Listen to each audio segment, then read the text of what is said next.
who do you think is best positioned to be Harris's VP pick? No idea. No inside knowledge. I'm no better informed on that than the average Twitter user. Here's what I will say, though. Okay. What's critical is that Kamala Harris's pick advances the core framing of this election, which is future versus the past. Donald Trump and J.D. Vance are pointed towards the past. Donald Trump's tax policy would take us back to the 1890s, get rid of the corporate income tax, institute tariffs that would add $1,700 to the average middle-class family's tax burden. J.D. Vance wants to take us back to the 1950s when it comes to women's participation in civil society and the economy. These two men want to take the country backwards. And Kamala Harris is talking about taking us forward. She's talking about a future of more freedom. She's talking about an economy with more breathing room for the average family. And her VP pick is just going to need to complement that message with strength and with conviction. I'm glad you said that, because many are saying Harris needs to choose someone that addresses her greatest weakness. In your estimation, sir, could that be the Midwest? Could that be the blue wall that Caitlin Becker just mentioned? Is it the border? Is it her policy? Is it when she was a prosecutor? In your thoughts, what do you think is her weakest point?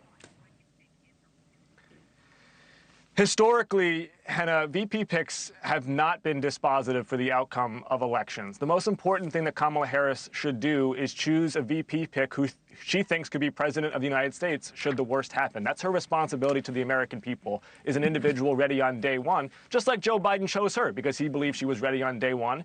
And that choice has been validated by the massive outpouring of enthusiasm you've seen from not just Democrats, but from independents since she has locked up the nomination. We've seen that she's closed the enthusiasm gap that was plaguing the Democratic Party, and she's well on her way, I believe, to persuading those Haley voters in the heartland that we're going to need to win over.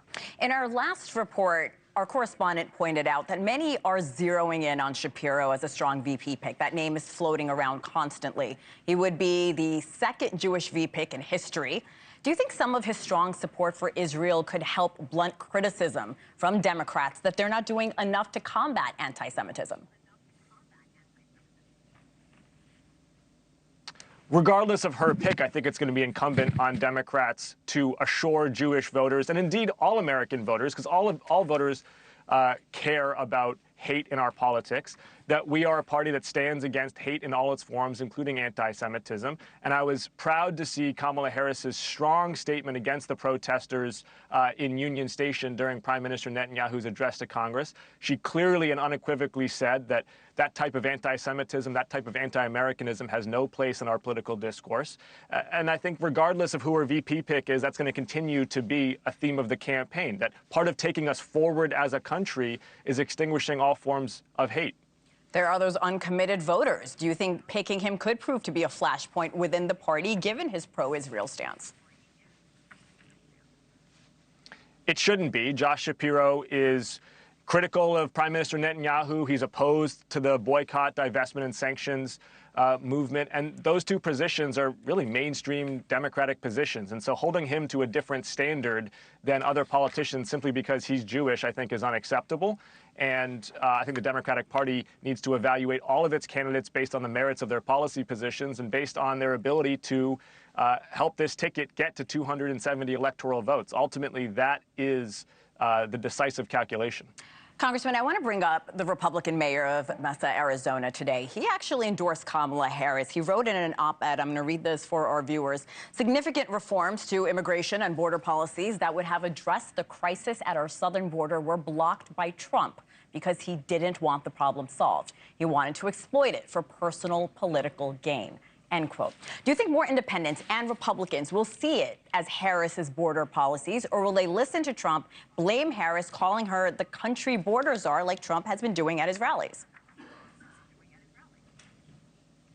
I don't think it's going to scrub, personally. I think the Trump argument against Harris is going to fall flat. When she was tackling immigration for the Biden administration, she helped drop the number of arrivals coming from the Triangle countries in Central America by organizing a consortium of corporations to invest in economic development in that region. She understood and addressed part of the problem as comprehensively as she could, knowing full well that ultimately Congress is going to have to act to deliver immigration reform. That is what Congress did. We had a conservative senator from Oklahoma, a liberal senator from Connecticut, hammer out a tough, a fair border security bill that the Border Patrol agents endorsed. And then Donald Trump went to a rally and said the quiet part out loud. That was then reiterated by Mitch McConnell. He said, "This is bad politics for me. If you guys solve this problem, I can't campaign on it." Thanks so much for watching. Go to joinnn.com to find NewsNation on your television provider. And don't forget to click the red subscribe button below to get more of NewsNation's fact-driven, unbiased coverage.